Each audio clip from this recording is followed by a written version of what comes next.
want to talk about something here today in this last khutbah of this year's Ramadan. It's more important than Ramadan itself. And I say, wallahi wa billahi wa tallahi, the one who doesn't do this, he has no fast in Ramadan. And that is the importance of the salat. The man came into the masjid of the Nabi sallallahu alaihi wasallam and he prayed 2 rakat. And he prayed very quickly.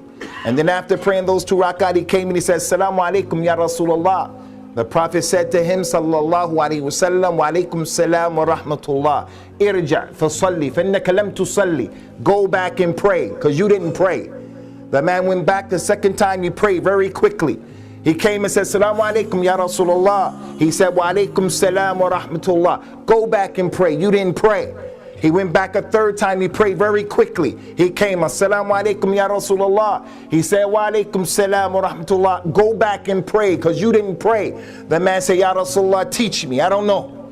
And then the Nabi explained to him, if you want to make salah, make a good wudu. After making wudu, stand up and face the Qibla. Say Allahu Akbar. Read what's easy for you from the Quran. Say Allahu Akbar. Go into ruku' and take your time. And then come up and say Sami Allah liman hamida. And he went through the whole prayer. The point is, the man prayed. But according to the standard of the Nabi sallallahu alaihi wasallam, he didn't pray.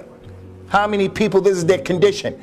The very first thing Allah is going to ask you about, you, very first thing Yawm al-Qiyamah, when the person is standing there, Allah is going to ask him about his prayer. Anybody, everyone has to pray. The Muslim doesn't have an excuse. I don't have any water. The earth has been made a purifier. Make tayammum. The person says, but I'm not in the masjid. I'm not in the place of prayer. I'm in the university. Al-Islam says, you have to go and find a place to pray. Islam gave us a window of opportunity. If you can't pray right on time, you have to pray somewhere in between that time. The Muslim doesn't have a right. Even the Muslim doctor, his job is to do brain surgery, to do a heart transplant. It's going to take him 8 hours to do the operation. Al-Islam says to that doctor, you are allowed to combine Dhuhr and Asr.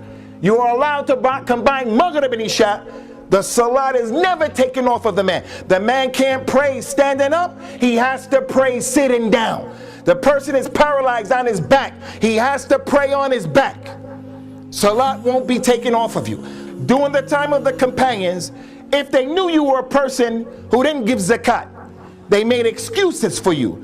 If they knew you were a person you were eating and not fasting, they said, maybe he's sick, maybe he's a traveler.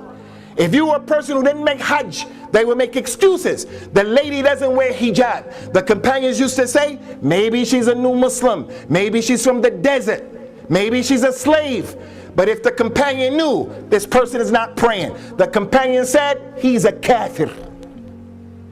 There were no ifs and buts about it. That person is a kafir. And that's because of all of the ahadith of the Nabi sallallahu alaihi wasallam. Al-ahdu alladhi baynana wa baynahum as-salat. Man tarakaha faqad kafara. The difference between us and those people, Sikhs, Hindus, Jews, Christians, atheists, agnostics, the difference between us and them is salat.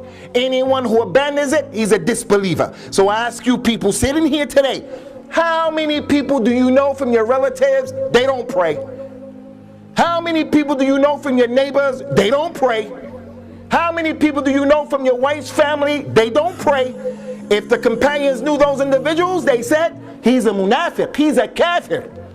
Now look at us. Someone comes to you to marry your daughter, and you find out, does he drink khamr?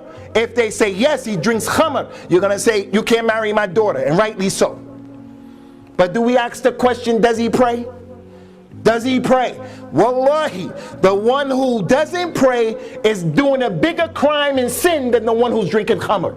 But with us, the khamr is bigger than abandoning salat. Abandoning salat is kufr. Drinking khamr is a kabira from a kaba'ir, but it's not kufr.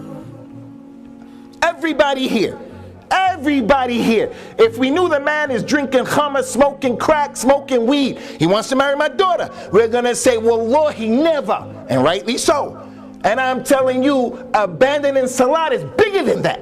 But we don't ask that question. And if we found out he didn't pray, it's okay, because he has a good job. The Salaf weren't like that. You want to know the position of the Salaf with salat? The Nabi came to the people, sallallahu alaihi wasallam. He was telling the companions about the Dajjal. He said that when the Dajjal comes, he's going to be on this earth for 40 days, 40. The first day will be like a year. The second day will be like a month. The third day will be like a week. And the subsequent days will be like these days.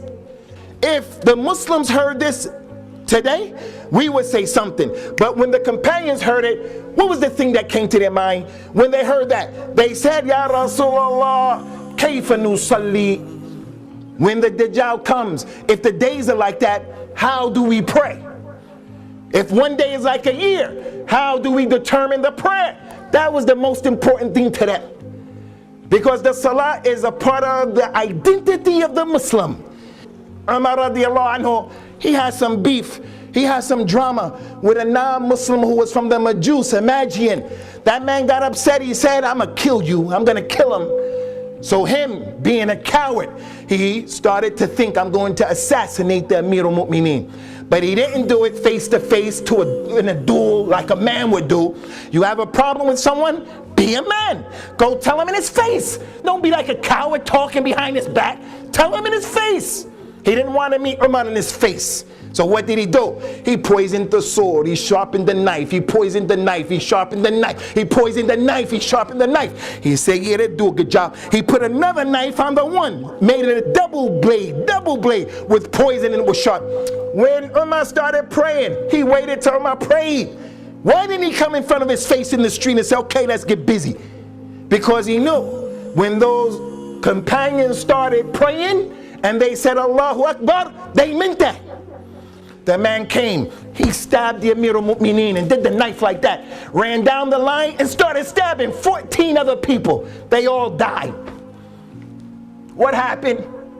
Umar radiallahu anhu said, the dog killed me. And Abdurrahman ibn Auf, who was in the front row, because the ulama of the companions used to pray behind the imam. The ulama, Abdurrahman ibn Auf, one of the 10 promised Jannah, he took some steps up and he completed the salah. They didn't stop praying. They took Umar home. They thought he was going to live. The 12 years of the Khilafah of Umar radiallahu anhu, his aqidah, his tawheed, his ibadah, his justice, his manliness, it made those people think this man is invincible. 12 years al-Islam spread. They thought he was going to live. If anybody can live, it's Umar. They gave him some milk. When he drank the milk, it came out of his intestines. They said, he's gonna die.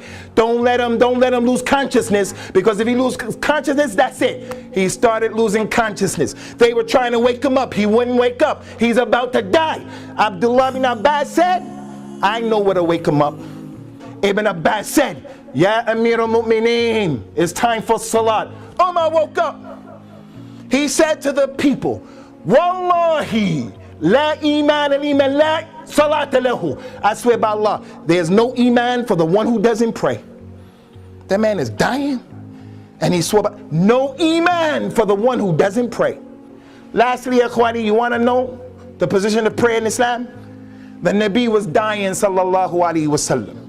When he was dying, he lost consciousness.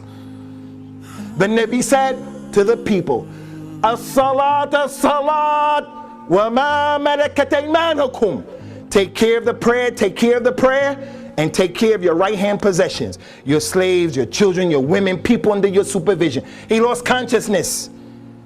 A lot of time went by. He woke up again. He said to the people, as-salat, as-salat, وَمَا مَلَكَتْ أَيْمَانُكُمْ. Second time, emphasis. He lost consciousness the third time. Ali, he asked the people, you want to know what the last words of the Nabi were? For you young brothers, what was the last words that came out of the mouth of the Nabi sallallahu alaihi wasallam? He woke up the third time. He said, as-salat, as-salat, wa ma malakat aymanukum. And then he died.